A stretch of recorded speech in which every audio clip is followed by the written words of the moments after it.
this is Studio Q, and Jenifer Lewis is in the house. How's everybody? All right now. Studio Q show, now you know.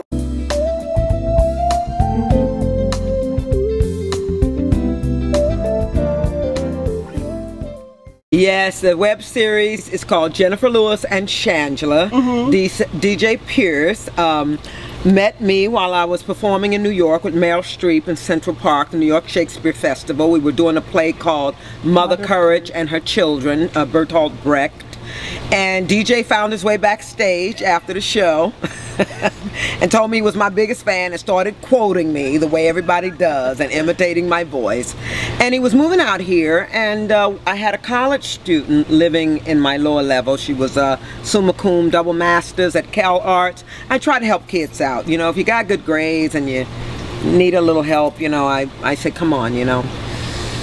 But she had moved out and I needed an assistant, so I said, DJ, come on, be my assistant. And then lo and behold, he goes on the RuPaul Drag Race show and he becomes famous, and all we do is clown around here, and people would see us clowning and they said, why don't y'all do a show? Right. And I told him, I said, I won't do a reality show, but if it's scripted, I can hang out. So I called Mark Alton Brown, D. La Duke, who wrote for Girlfriends, and you know, knew my voice on that show. And I also went to college with them, so they know my voice very well.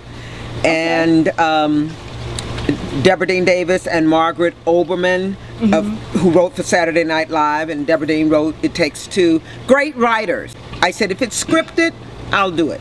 So what the web series is it's an exaggerated version of us clowning around this house. That's all it is. And me accepting, you know, everybody being accepting of what people are, you know, when you're drag queen, transgender, gay, straight. You know, straight people are crazy. You know, can we get real? But just friendship and accepting people for who they are and having fun. He's climbing in your windows, snatching your people up. I got up to get me a cold pop. I thought somebody was barbecuing. Hi, I'm Sophie Grace, and this is Rosie Grace, and we're here to sing Supervise. Now, what exactly is this? This is the Cinnamon Challenge. Oh, baby. Oh, God. This one is for the boys in the boom system, top down AC with the cooler system. I said, oh, Lord Jesus. It is a fire. Hide your kids, hide your wife, and hide your husbands too. We want our video to go viral. No, honey. I don't know anything about a video. Didn't we make a motion picture? You will be mine. Boy, you're gonna hold me running away.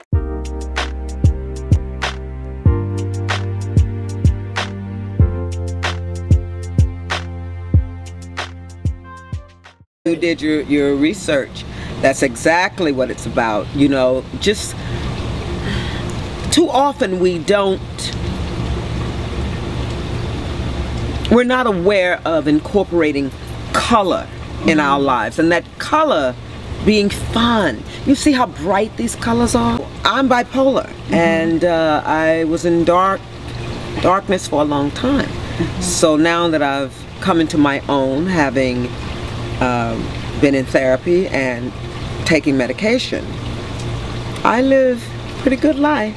I'm level, and I'm grateful they've got something out there to help me. And too often, mental illness is taboo in our community. And you know, I sat across from the great one herself, Miss Oprah Winfrey. 60 million and told people. 60 million people I am bipolar, and I am. Ain't no shame in my game, honey. I know who I am.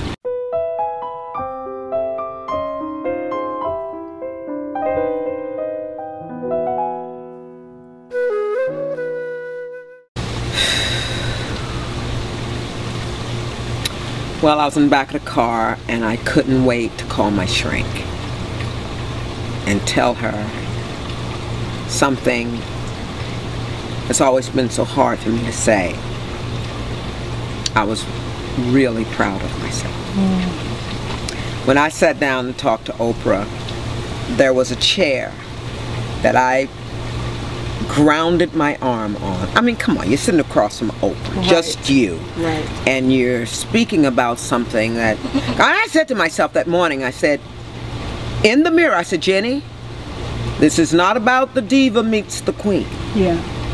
You've got something real important to do today. And it was one of the greatest moments of my life. To be able to, you know, have the fame and fortune and give back. Because so many people were there for me. And I'm going to give you a story. When I used to sit in front of the TV when I was a kid, sucking my thumb, cross-eyed, you know. They would show those commercials of those kids in Africa. They were so vivid in those days. They have the flies on them and the big stomachs. And my whole thing was, if I can be famous, I can be rich. And if I can be rich, I'll give them some food. That was when it started. I wanted to feed those kids. I was just a kid, you know. Right. You know, we were Americans. We had food. I mean, I was poor, and I knew what it was like not to have food. I was never starving the way they were. So even at a young age, I wanted to give back.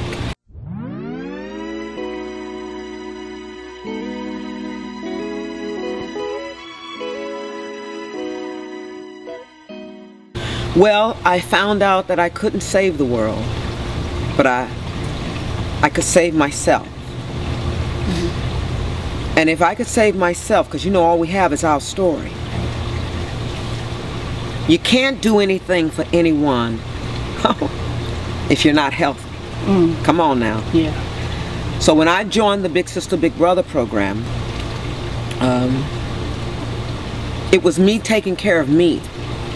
But of course, when I met that baby, Charmaine, my whole life changed. Her mother, after being her big sister for 5 years, her mother became ill with multiple sclerosis. So I adopted Charmaine, and you know, before Charmaine, my life was money, men, and champagne. And then I saw her big brown eyes. Whew, baby, talk about a responsibility. Yeah. But I want to look in the camera and tell people, go and get a kid. You don't have to adopt them like I did. Just mentor them, you know. Take them to the movies. Take them to Disneyland. Let them go to the cleaners with you. Take them fishing. Bake with them. Go and get a kid and mentor them. Be there for somebody.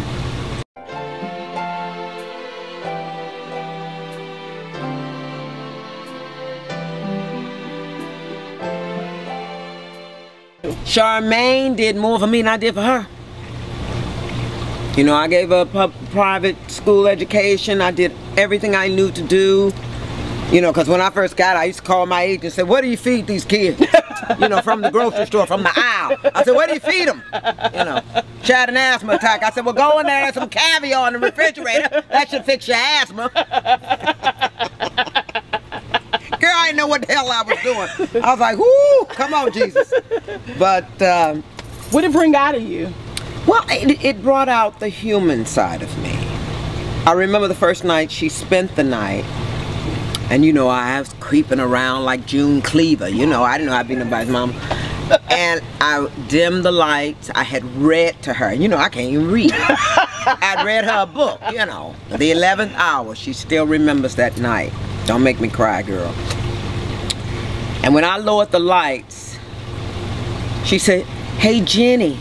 Because my family calls me Jenny, you know. And she said, hey, Jenny. And I thought something was wrong. I said, what's wrong, baby? What happened? And she looked at me with those big brown eyes. And she said, thank you. Child, I was cussing. I left the room and I was walking to my bedroom and I just started cussing. I looked up at God. I said, now you gonna tell me that this is what life is about? Oh yeah. You gonna make me feel these feelings? I was messed up because I'd never that moment when she looked at me, I think it must have been the first moment I knew what humanity was. To love a child. You know, I love show business, I love my family, I love my friends, but a child? Ooh, girl, because you know, I wasn't looking for a husband and children. I married my career and I had no regrets. You know, my career gave me joy, singing for people, performing for people, acting a fool. You know, it's what I did when I was a kid. I sang my first solo in church. 5 years old. 5 years old. And when I saw the reaction of the congregation, I said, oh, this is life. I guess I'll be doing this. You know. Everybody was shouting and crying, acting a fool. I said, how's everybody? I started singing again. God, you know. 5 years old acting a fool.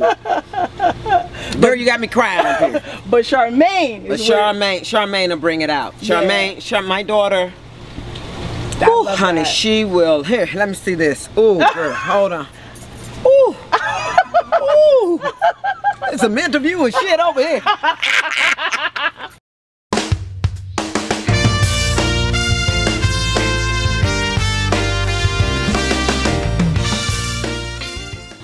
You know, we want to control our children. You can't. Nobody. Even if she'd come through me, she's not mine. Let people do what they want to do. Be quiet, Carla Renata. Actress Carla Renata is here, sitting over there with her mama, acting a fool, and I'm trying to concentrate. That's Carla Renata, that's my girl.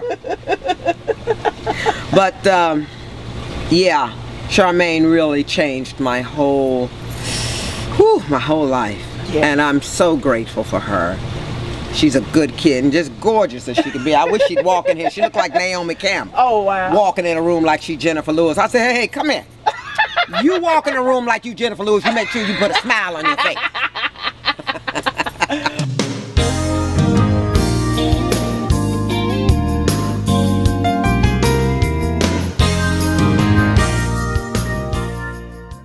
Well, I'll tell you. I gave up a few times in my life. But you didn't quit. But I never quit. You gotta be in it to win it. Right. You got to get up out of that bed and you got to let the day unfold as it will. And know that it is your God-given birthright. Whew, just got to chill on that. It is your right to make your own choices. But here's the ticket. You better take responsibility for it.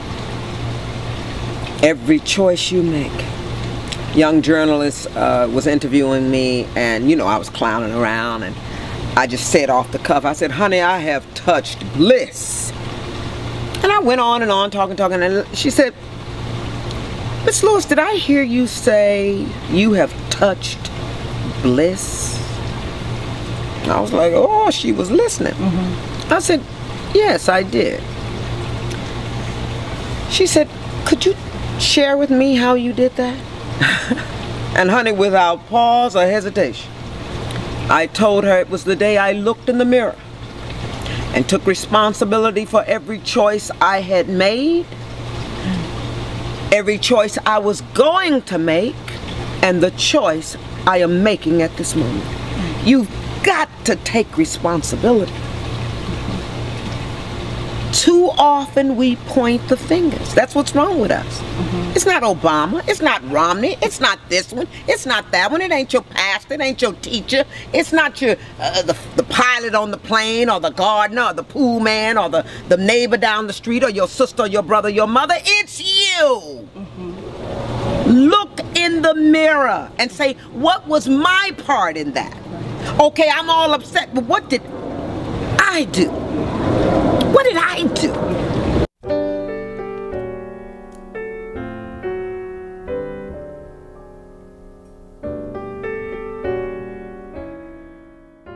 My grandmother was in the garden, and I just gotten out of school. I was in the 6th grade, and she was pulling her collard greens up, and she fell. And I ran down that hill to help her. Whew, girl, you getting it out of me today. And she looked at me, she said, don't help me. And I was like, She said, if I can't get up by myself, then I don't need to get up. Baby, don't think that didn't take me through life. All during those depression, bipolar years when I wasn't medicated and I hadn't been to therapy, everybody was dying from AIDS, and oh, it's just so... I would remember what my grandmother said. I gotta get up. I gotta get up on my own. I gotta use both of my hands and pull myself up out of this bed, out of this dark room. And I gotta get out there and honor my gifts. Because baby, I was given some. Woo! God said, boom! I went, oh! So I had to stop smoking so my voice would be better. I couldn't drink because, I mean, I stopped drinking. I almost died from the flu once. And that's what, I stopped smoking and drinking 12 years ago on a dime. I told God, I said, you get me up off this sofa, I'll give it all up. Of course, I didn't give up sex. How's everybody? All right now, here we go. Right. I said that to Oprah. I said, oh no. Ooh, when I got on that medication. And this is the thing, y'all. I know I'm skipping around, but you have to be patient for your levels. Okay. That's the most important part. You know, you'll get on some medication, you'll be like, oh, this is horrible. I got dry mouth. Ooh, my sexual desire went away. Okay, so lessen that milligram, but don't not take care of yourself. I'm not pushing any given or specific drug. You know, I think we got too much of that out in the world anyway. You know, help yourself. But if you really need it, it's like high blood pressure. It's like, you know, cancer. Take care of yourself.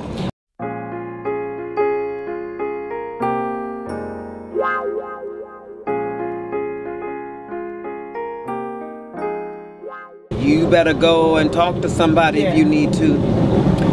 And you better tell the truth. That's hard work. You've got to feel those feelings. And if you don't have anybody to talk to, write.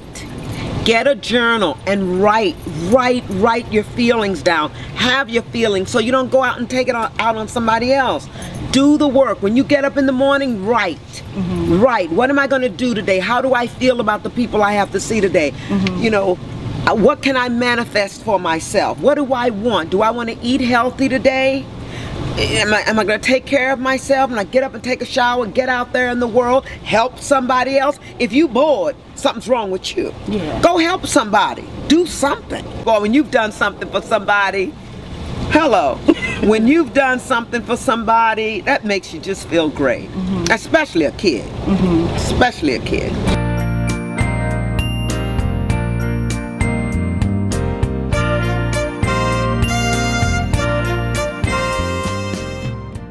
Whew.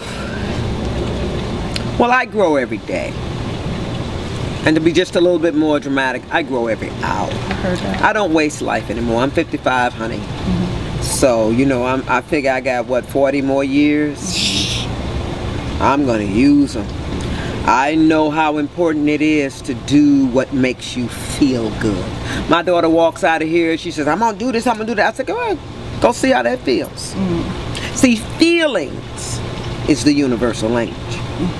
If somebody comes to your door and they're speaking another language and their kid is under a truck down the street, you ain't got to know their language. You know something's wrong. So it's how somebody feels that says who they are in that moment. You know. And if you got a lot of trouble, I'm going to share a little trick with you. It's not a trick, it's just something I do. Okay, here's the example. I cycle. I ride my bike. It's not stationary, but out in the world.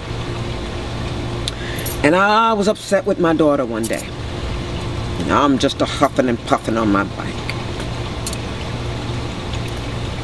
I said to myself, now Jenny, because see, I live in California. Might want to watch yourself. What if an earthquake hits right at this moment? A 9.2 hit this baby. You know, go down huffing and puffing. After all that work you did, after all of that, you go out of here huffing and puffing. In that moment, you can change to a better thought. I love my daughter. She's living her life. She's healthy. Find the better thoughts. Of course, you know you're going to be mad at your kid and, you know.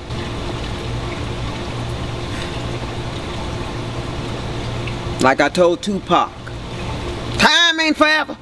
You better get it together, honey, because life is wonderful. Do the work. Write down your feelings. And tell somebody you're sorry. I'm sorry. 2 words. But if you keep saying them, then it won't mean nothing. I've lived a full life. I've done 60 films. I've done 259. Well, I just got another film, so 61. Knocking on wood. Very grateful.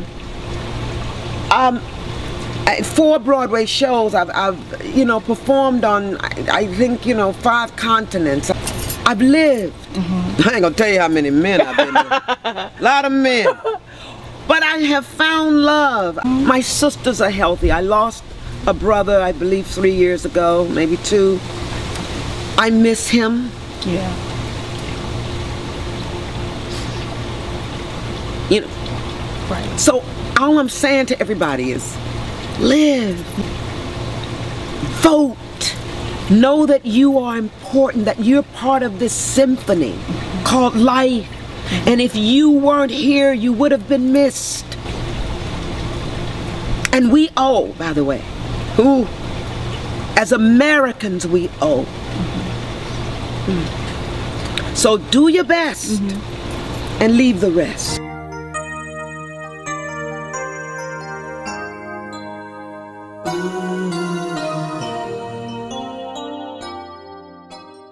Oh my. I know exactly what I would say to my 13-year-old self. And this is exactly how I'd say it to her. Go on, baby. Because everything is going to be all right. That's what I'd say to her. Because that go on, baby. You know, that's what your aunts and your peers say when you sing a song. Go on, Jenny. Right. When I hear that, sing, baby. Go on, Jenny. Whew.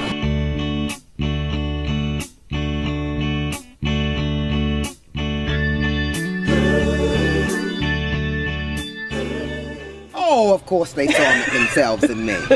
I look so much like my mother, honey. Oh my God, my mother went, and I was born. You can only pull from your life when you create a character, and those are St. Louis women. You know, Shirley, Gloria, Margaret, Janice, Mary.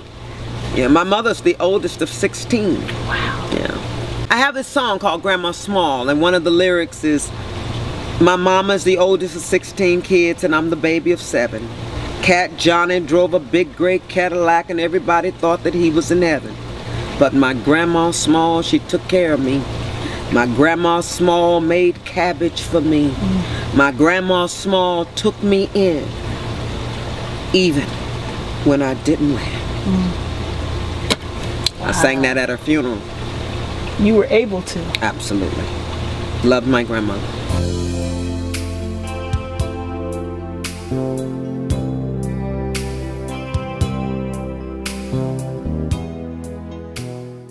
Every time I go home, honey, it's a marching band at the airport. I'm telling you, they love them some Jenifer Lewis back there. And I want to look in the camera today and just thank everybody back home. You know, they all knew though. I used to put on my choir robe at church and go, I'm going to be a star. Ooh, they were sick of me. It was like, God, please let her be a star so she can get the hell out of here.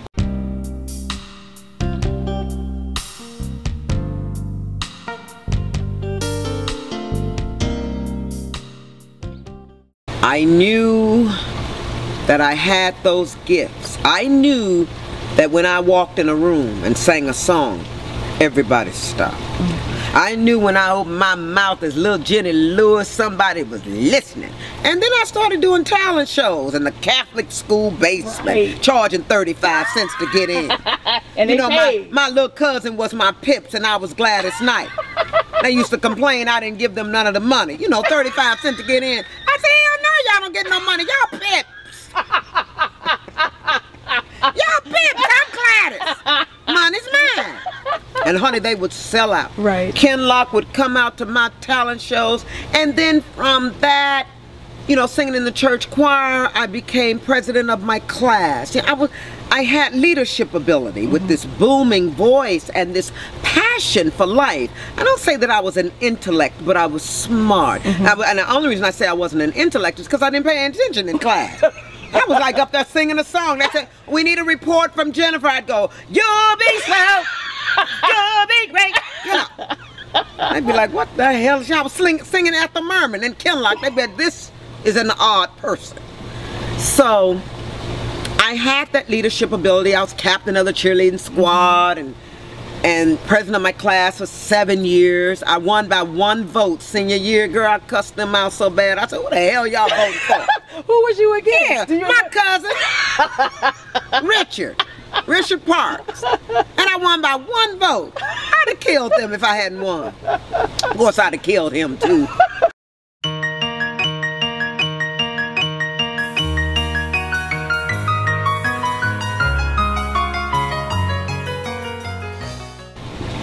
I love what I do, and when you love what you do, you're gonna be on time. You're gonna be professional. You're gonna say what you feel. You're gonna speak the truth. You know, when I was manic, you know, I got on people's nerves. But I got away with it because I was so cute. I was as cute as I could be. Still is. And I had talent. But there were times when people didn't want to work with me because I was too much. But I always saved the day because then I'd sing them a song. I'd sing you a song and rock you to sleep, baby. Because no matter how manic I was, there was no malice in me. I was never a bitch or nasty. Or you won't find that many stories like that about me. A couple, but you know, you won't. I didn't lie. I told the truth. Not my truth, you know. I took it day by day. I pounded the pavement in New York City. I went to school. I educated myself. I toured the country and then the world. I worked with Bette Midler. She taught me so much. Meryl Streep. I worked with Denzel and Sharon Stone and Tom Hanks. I've worked with all these great artists, and I learned and I listened. When I first got to New York, I got my first Broadway show within 2 weeks of arriving. It's unheard of. But I got it because there was no fear in me then. I called my mother when I first got to New York, and you know, I'd never even seen buildings that tall. I'm from Ken Lock to New York City. And I called my mother and I was like, everybody wants to be a star. And I think, it's too big. Oh, mama, I want to come home. Honey, 2 weeks later, I was like, pack up, baby. Your girl's on Broadway. You know. So, but that was part of doing the work. When I was in college, you couldn't tell me I wasn't going to be a star. If my college friends were here, who were in my class, they'd be like, we were good and sick of her. Yeah. But that's who I was, that's what I was, and this kind of interaction means so much to me because I'm able to tell my story. You know, with the Scorpion show just now, I told them about molestation. You know, 1 out of 3. Oh, most certainly I was molested, and I'll tell the world. Eve Ensler, who wrote the Vagina Monologues. We were all in a big theater. And you know, the Vagina Monologues is about domestic abuse. She said, I want everybody in this audience who was molested to stand up. Damn. Because everybody got so much shame. But a few people stood up. She said, now I want everybody who knows somebody who was molested to stand up. Lots of people's story.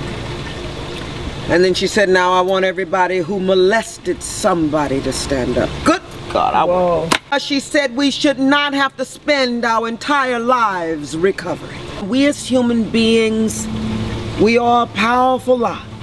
We are rich with wisdom. You just got to tap into it. You have to say yes to life. I'm not going to let the fact that I was molested when I was 2 stop me from getting up today. Because if you're still here, you did something. And I say to you, keep doing it. We are as sick as our secrets. You don't take nothing from this interview, you take that. We are as sick as our secrets. Put it on the table, baby. Yes. Put it on the table, and so you can breathe, so you can exhale, so you can get out of that bed and keep it moving. Ain't no shame in my game, baby. How I'm gonna have all this success and not try to tell the truth and help somebody? As far as I'm concerned, there's nothing else I can do at this point but give back and continue to be creative, continue to give as much as I can. You know, my shit stinks.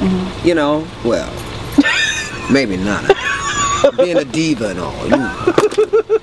But life is wonderful. Find your way. Find your passion. And do your best.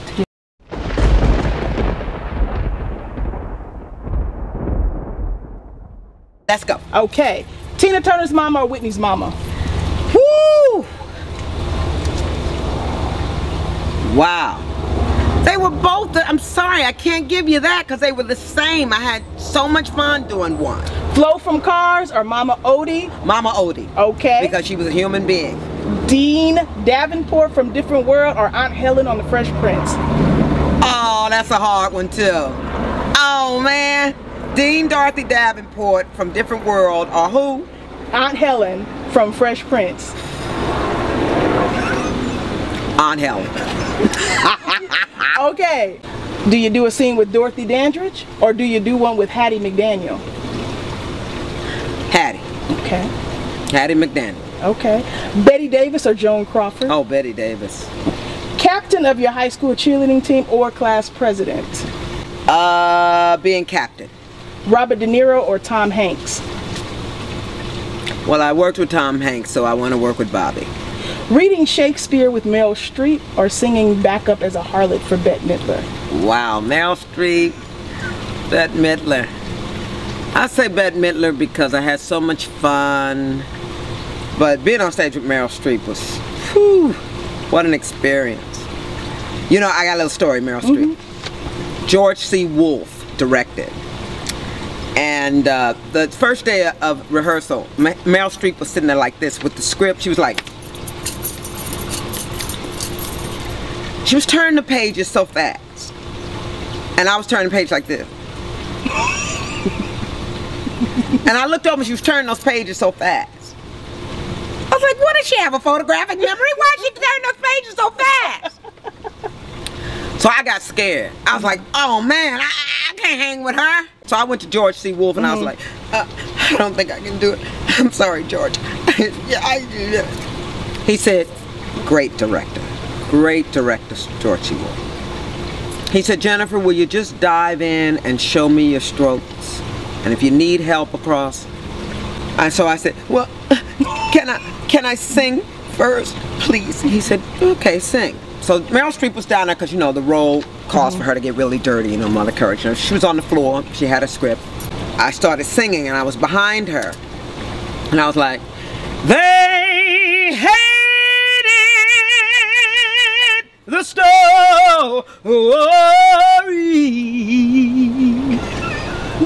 And Meryl Streep went.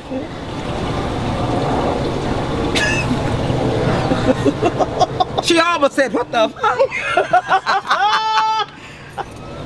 So when I saw her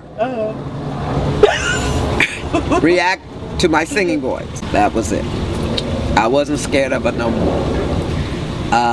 I really had to say, you know, the same God that made her made me. Working with her was It was outrageous. Oh, wow. I was a kid when I was with Bet, and it was physical, and it was wonderful, and I was on stage, but let's face it, I was in the back. That's my girl. You know, she came to see me in New York when I did really? 54 Below. Oh, by the way, I want everybody to go to New York Times, NewYorkTimes.com, and look at that review, that love letter they wrote about me when I did my show in July. It was just incredible. The New York press was so incredible. I'm telling you, it was. I came away, and the only word I had in my mind was triumph. Wow. And I worked my ass off too. I know you did. I did. I was so happy to be back in New York. Oh my goodness, you just felt alive, huh? Yeah. Yes, I did. Motormouth, Mabel, and Hairspray, or Dolly and Hello Dolly? Oh, Dolly, honey. I mean, my two best friends, Scott Whitman and Mark Shaman, wrote Hairspray for me, and I had a great time on Broadway. But honey, Dolly Levi was the star! Wave your little hands and whisper, so long, dearie, you ain't gonna see me anymore. Oh, I love those songs. Hello, Harry. Well, hello. And before the parade passes by, I've got to go and taste Saturday's high life before the parade. Okay, that's enough. Y'all gotta pay me for the rest of it. Right. But no, honey, I love doing Dolly Levi. Oh! Jackie's back, or the diva is dismissed? Jackie's back. Now, are you Jackie? I am Jackie. Jackie Washington. Entendre! Well, bring me the wet ones, honey. Oh, honey, I don't think there's a person in the world who doesn't say, make it a double entendre. Mark Alton Brown and Deela Duke wrote that movie also, who wrote the web series. How'd you get all those people? Jackie's back. We didn't know it was going to be as big as it was. They have cult parties all over the United States. People come dressed up as Entendre and dressed up as Jackie Washington. Now, here's how I got all those celebrities. Here's the story, and I think you're the first to hear it, hot off the press. What I became in New York when I was performing on Broadway and performing in clubs, I became the entertainer's entertainer. See, they'd all show up to see me. A lot of them studied me and stole a couple of things, but you know, honey, once somebody takes something you've been doing, you've gone on to something new anyway. Make no mistake. Right. Now, and remember that can't nobody steal nothing from you, no way, because if you owned it, it's always yours. Sha-na-na. So, what the fuck am I talking about? You're talking about Jackie's back, how you got all the celebrities. Jackie's back. How did I get all the celebrities? I was the entertainer's entertainer, and everybody, Whoopi, Rosie, Bet, Penny Marshall, oh man, everybody was in it. Dolly Parton, everybody wanted to be the first one to make me a star. People, look, I say this with great humility, people love me, and they want me to have a space for the talent that I have. You know, and they all showed up. Loretta Devine, Jo Beth Williams, Eva Marie Saint from North by Northwest. Come on now, y'all. Grace Slick, Taylor Dane, Chris Rock, Kathy Griffin. They all came out for Jackie's back. Was that improv or was that all written? Oh, it was written. Okay. But a lot of it was improv. You know I showed out. Right. I showed out in Jackie's back. I remember when I came out the house drunk, having stabbed Milkman with the Afro pick. I grabbed that drink. I was like, yeah, get out of my house. And I grabbed that drink at the last minute and just put that wig and turned it around. You know, when you're creating like that, and especially if it's a comedy. Yeah, you did the same thing with Tyler Perry, right? Absolutely. With me, everything goes. I went up to Tyler. I said, Tyler, just let me fall in the grave. Right. Please let me just fall in the grave. He said, y'all dig a hole for Jenifer. I'm not going to argue with her. Just dig the hole, let her fall. Yeah, Tyler loved him some Jenifer Lewis, and I love him. San Francisco or New York City? Wow. Well, I'm sorry. I love New York and I love San Francisco, but I've got a new city that's my favorite city. Which is? Chicago. Oh, Chicago. Yeah. A wonderful town. Yeah. Carnegie Hall or Powell Symphony Hall in St. Louis? Oh, man. Powell Symphony Hall in St. Louis. Okay. Carnegie Hall, I missed a note. And to this day, I'm like, I must have gone into shock. I hit such a bad note at Carnegie Hall that everything just went in slow. I was singing Cole Porter's I Got Lost in His Arms. And there's a thing where you come back in after the piano solo. I went, there you go, there you go, how I felt. And this is what I did. I went, there you go. I went, what the fuck? And I just couldn't believe it happened. Right. But that's the thing about stage. Yeah. Once it happened, honey, you can't take it back. Ain't no cut, edit. Right. Okay, it wasn't that bad. But when I played Powell Symphony Hall in St. Louis, you know, other than my family and my baby, my child, and my fiance, Niagara Falls. Seeing Niagara Falls was a great moment for me in my life because as I stood there, I knew there was something mightier than man. Because I knew man had nothing to do with that. Amen. So powerful. But when I went to Powell Symphony Hall, it was Niagara. My family was there, my college friends, my teachers, the ones that are still alive, my high school friends. The place was full and sold out. It was a 90-piece orchestra and an 80-voice choir. Yeah. Girl, I was in heaven. I had a lyric that said, and so thank you to First Baptist, Kinloch High, and Webster College. You gave me so much to live for. The mighty Mississippi on summer nights and fall days. The atmosphere is thrilling here as always. It was, and when I said their names, it came back, the applause, like a lion's roar. It's something I'll never forget. I talked about the Gateway Arch and the zoo and the mighty Mississippi River. I was home. It was, and to have that, a 90-piece orchestra, was a dream come true.